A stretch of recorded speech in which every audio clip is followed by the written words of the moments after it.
This is some footage captured with one of the highest rated on Amazon dashcams of the year, which perhaps is the best budget-friendly dual lens model brought by Apeman. This is something I think you should check. Let's get started.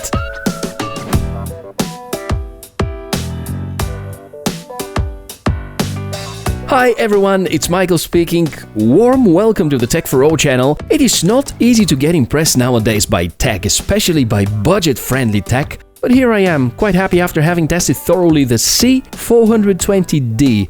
And the D stands for dual, meaning this is the edition that arrives with a rear cam unit. Hopefully you get the message right. I'm not saying this is the best dashcam in its class, has rather mid-range looking footage, no Wi-Fi, no GPS. It offers just the basics in terms of hardware, but whatever it does works in a great way, and for the price offered, it is quite a steal. Apeman is a company that you may have heard of, most famous for its projectors and action cameras, and now slowly making their way in the area of car DVRs. Before showing more footage and talk about the usage and experience, let's check the hardware in order to set the expectations right.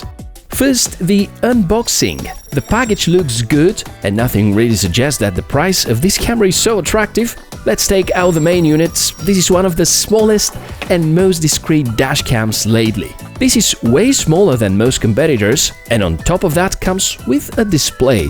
On the right side we see the microsd slot, the microphones and the port for the rear module, on the top the micro USB connector and the mount slot, and on the other side navigation buttons. And no, the display is not touch, which at least in this case is a good thing. The rear module included comes with a dedicated 3.5mm jack, does not require external power. The mounting of the front unit is done with a suction cup. On the rear you can use screws or adhesive. The charger can provide 2.1 amps outputs and offers an additional USB port to use to charge your phone, for instance. From everything said so far, no corners cut, quite the opposite. It is impressive to receive that much at such a price. Technical specs don't disappoint either. A good processor packed with a quite popular this year Sony Starvis sensor, lens with 1x1.8 aperture, meaning good low light performance, and small embedded battery to maintain the recording in case of emergency. Before going forward, let me present you the sponsor of this video, PDFelement. With its latest version, one of the best PDF creating and editing softwares has become even better. PDFelement 7 is an all-in-one smart PDF editor, which offers the easiest way to create, edit, convert, annotate and sign PDF documents on Windows and Mac. It is the best Acrobat Alternative and a simple PDF editor to maximize your document productivity. Check the description below the video for more information and get PDFelement 7 with 70% discount.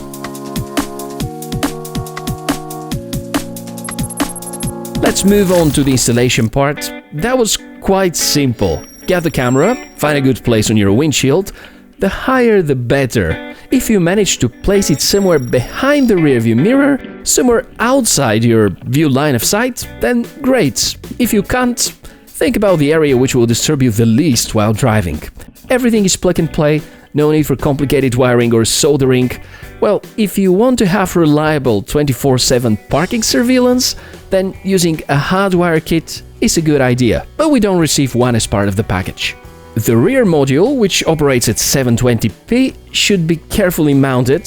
Find a good spot on the rear of your car, usually around the plate with the number. You may find a suitable spot. I've attached mine with the provided adhesive tape as a start. Before deciding whether this is the best angle, we need to adjust the mounts to the best possible viewing angles, and we're ready to rock, or to check how the menus work as a start.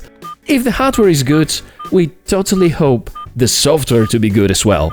3 supported resolutions, out of which the 1080p is the best option, while 720p and 480p are rather too outdated for 2019. Keep in mind that the footage from the rear unit can be recorded at a maximum of 720p anyways. You can enable some nice modes, like motion detection, wide dynamic range.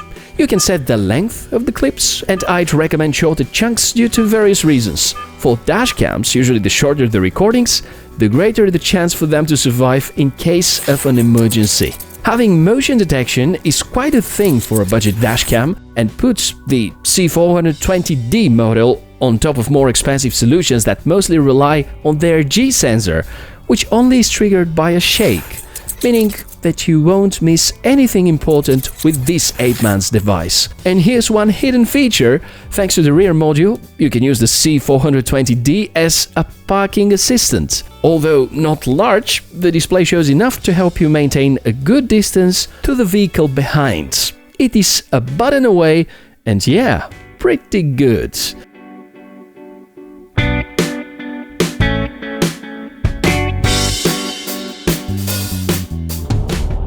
Audio test of the Apeman dashcam. Right now the camera is mounted at about 30 centimeters away from my head, so I guess it's a pretty good position for the sounds, and that's the quality you could expect.